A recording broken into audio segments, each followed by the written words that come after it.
بسم الله الرحمن الرحيم.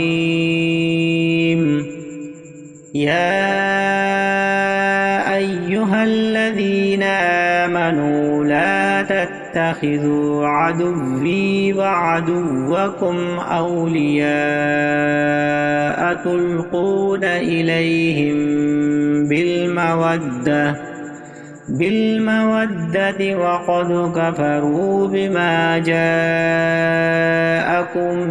من الحق يخرجون الرسول وإياكم أن تؤمنوا بالله ربكم إن كنتم خرجتم جهادا في سبيلي وابتغاء مرضاتي تسرون إليهم بالمودة وأنا أعلم بما أخفيتم وما أعلنتم ومن يفعله منكم فقد ضل سواء السبيل.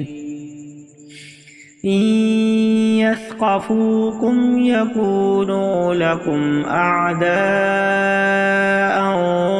ويبسطوا إليكم أيديهم وألسنتهم بالسوء وودوا لو تكفرون. لن تنفعكم أرحامكم ولا أولادكم يوم القيامة يفصل بينكم والله بما تعملون بصير.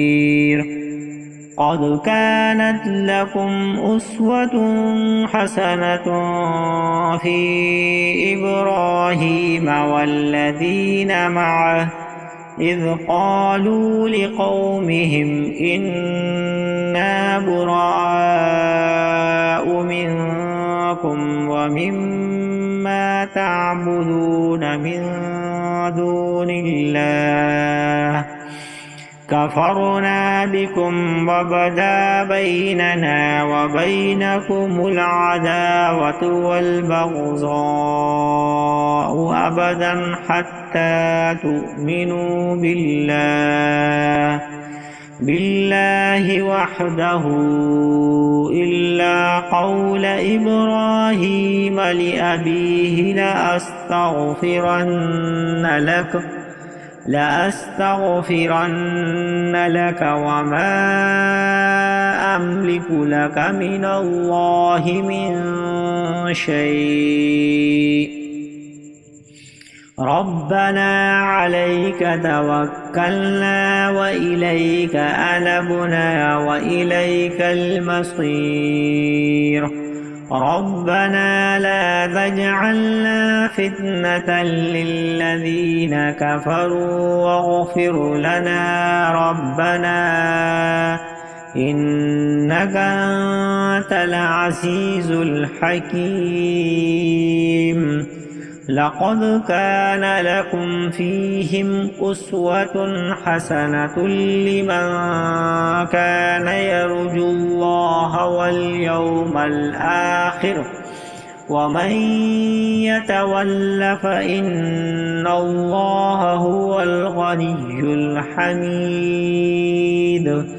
عسى الله أن يجعل بينكم وبين الذين عاديتم منهم مودة والله قدير والله غفور رحيم.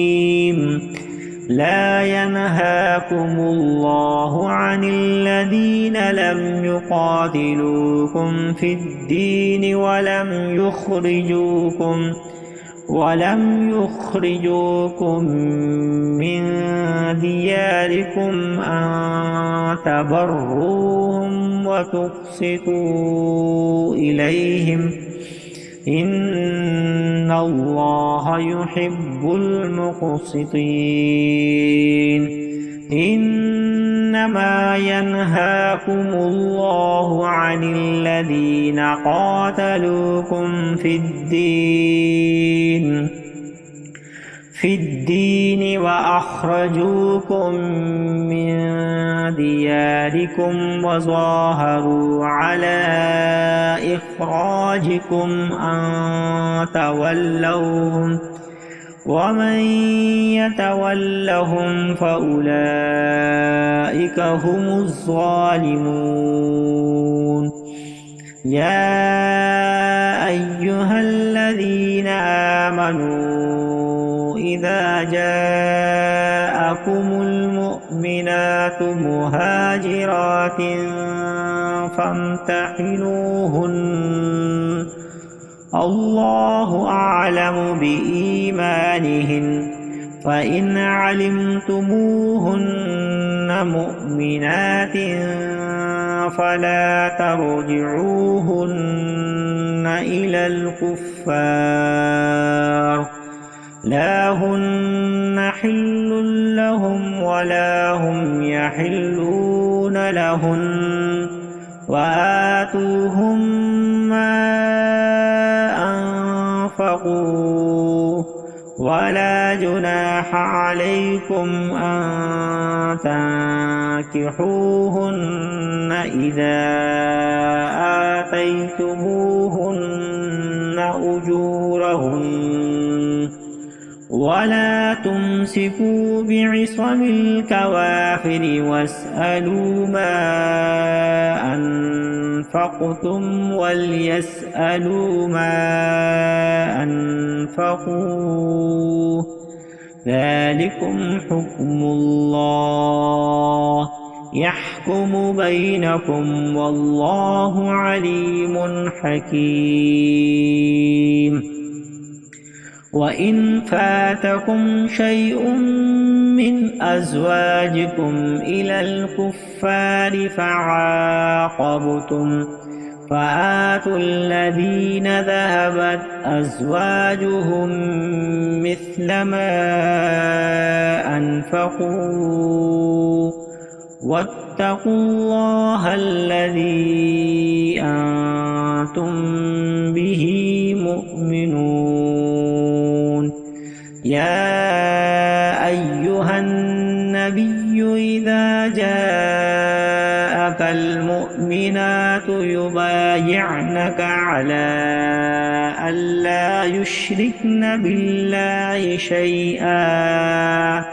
شيئا ولا يسرقن ولا يزنين ولا يقتلن أولادهن ولا يأتين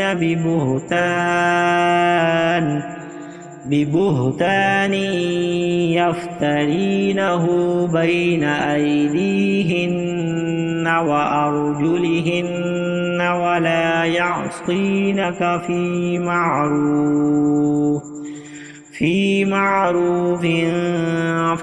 فبايعهن واستغفر لهن الله إن الله غفور رحيم. يا أيها الذين آمنوا لا تتولوا قوما غضب الله عليهم قد يئسوا من الآخرة كما يئس الكفار من أصحاب القبور.